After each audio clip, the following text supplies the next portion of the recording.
Dear friends, आज की class में हम डिस्कस करने वाले हैं मेथड्स ऑफ कोस्टिंग।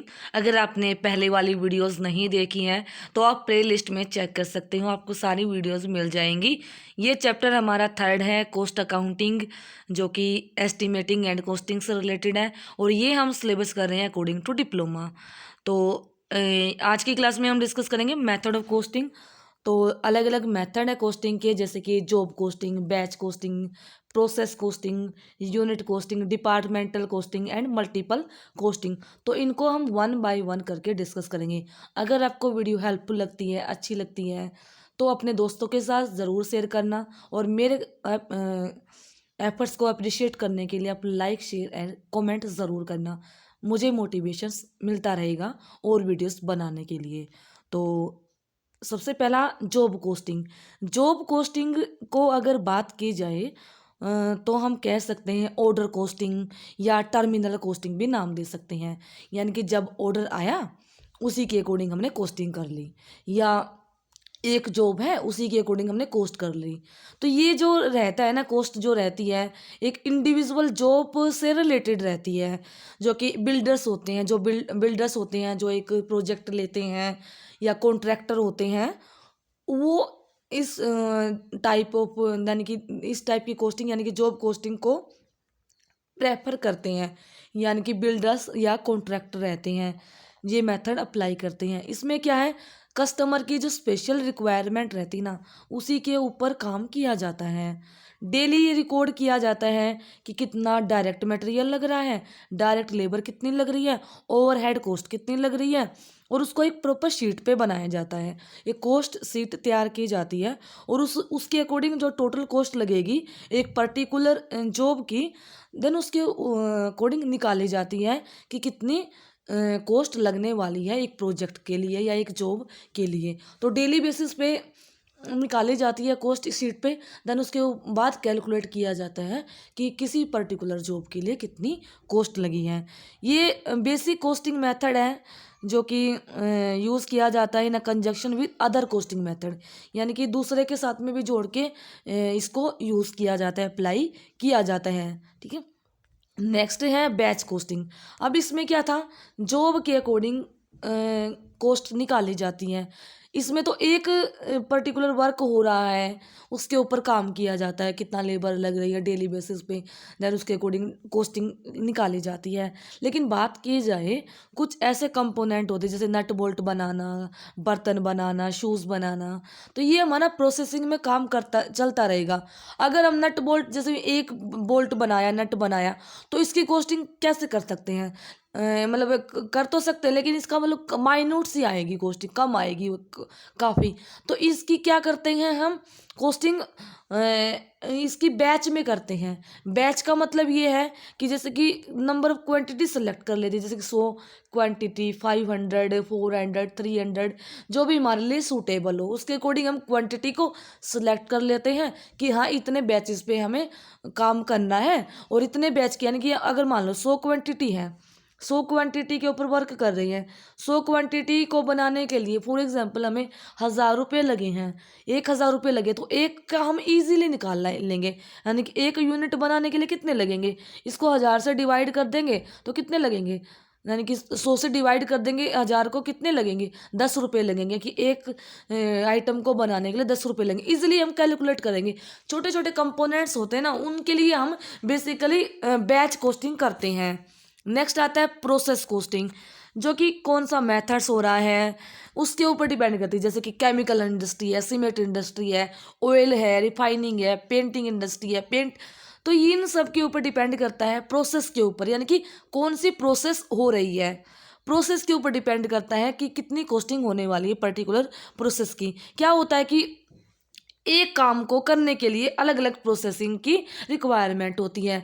तो मान लो एक प्रोडक्ट को बनाने के लिए अलग अलग प्रोसेस लगेगी, तो एक प्रोसेस में कितनी कॉस्ट लगी, दूसरी प्रोसेस में कितनी कॉस्ट लगी, थर्ड में कितनी कॉस्ट लगी। तो इसके अकॉर्डिंग हम इजीली कैलकुलेट कर पाएंगे, अलग अलग प्रोसेस में जितनी कॉस्ट लगी है उसको जोड़ देंगे तो ये पता लगा लेंगे कि एक यानी कि कितना कॉस्ट लगी है टोटल। ठीक है, ये डिपेंड भी करता है कि डिपार्टमेंट टू डिपार्टमेंट कितनी कॉस्ट लगी है।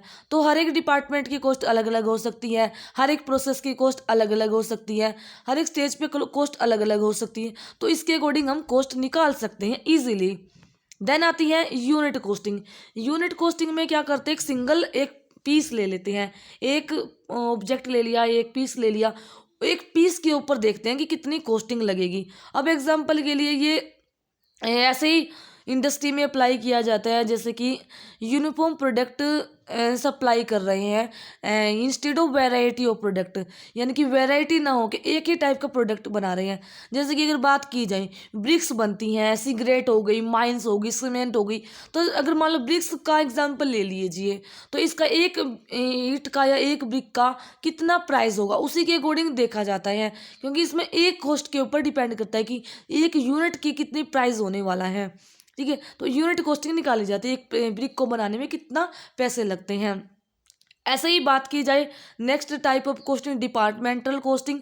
इसमें क्या किया जाता है, डिपार्टमेंटल कॉस्टिंग कैलकुलेट करने के लिए जो डिपार्टमेंट रहते हैं सेपरेटली, अलग अलग डिपार्टमेंट जो कि यूज़फुल रहते हैं मैन्युफैक्चरिंग के लिए, वहाँ पे निकालने के लिए यूज़ की जाती है। एग्जांपल के लिए स्टील मिल में देर आज 3 सेपरेट डिपार्टमेंट होते हैं, यानी कि स्टील मिल जो रहती है उसमें 3 अलग अलग डिपार्टमेंट होते हैं, जैसे कि ब्लास्ट फर्नेसेस हो गई, open earth and rolling mill. तो ये सारा एक का प्रोडक्ट बनेगा हमारा, लेकिन एक प्रोडक्ट को बनाने के लिए अलग अलग डिपार्टमेंट होते हैं। ब्लास्ट फर्नेस में क्या है, रो जो भी मेटल है उसको क्या किया जाता है, मेल्ट किया जाता है, देन उसको एक प्रॉपर शेप दी जाती है इस तरीके से। ना रोलिंग मिल क्या कर देंगे, उसकी शेप को प्रॉपर डिफाइन करती है, या एक प्रॉपर यानी कि मिल्स के द्वारा जो रोलर्स लगे रहते हैं, जो भी प्रोडक्ट आएगा हमारा फर्नेस से, तो इनके द्वारा जो भी प्रोडक्ट आएगा इसी को ही आगे फर्दर प्रोसेसिंग में यूज़ होती है। यानी कि एक प्रोडक्ट को बनाने के लिए अलग अलग डिपार्टमेंट की हेल्प ली जाती है। तो इसमें अलग अलग डिपार्टमेंट की कॉस्ट अलग अलग होती है, तो उसके अकॉर्डिंग पूरा हम कॉस्ट निकाल सकते हैं ओवरऑल कितनी कॉस्ट लगेगी। देन आती मल्टीपल कॉस्टिंग। मल्टीपल कॉस्टिंग को कंपोजिट कॉस्टिंग भी बोलते हैं। कंपोजिट या मल्टीपल यानी कि मिक्स मिला जुला है सभी का, तो इसमें एक चीज एक नहीं आएगी, इसमें कई सारी मेथड्स का यूजफुल होता है कि नंबर ऑफ कंपोनेंट कितने बनाए गए हैं, ठीक है, अलग से या उनको असेंबल किया जाता है। जैसे कि एग्जांपल ले लेते हैं यहाँ पे, जो कॉम्प्लेक्स पार्ट होते हैं, जैसे कि अगर बाय चांस ऑटोमोबाइल इंडस्ट्री या टाइपराइटर या एरोप्लेन, ये बड़े बड़े कॉम्प्लेक्स पार्ट बनाने होते हैं। अगर बात ले ले, हमें एक कार बनानी है, अब कार बनाने के लिए अब ये देखो टायर अलग से बनेंगे, बॉडी अलग बनेगी, है ना, और ब्रेक अलग से बनेंगे, क्लच बनाने के लिए अलग से कंपनी होगी, और अगर बात की गियर बनाने के लिए अलग से कंपनी होगी। तो मतलब हर एक कंपोनेंट, हेडलाइट बनाने के लिए अलग से कंपनी होगी।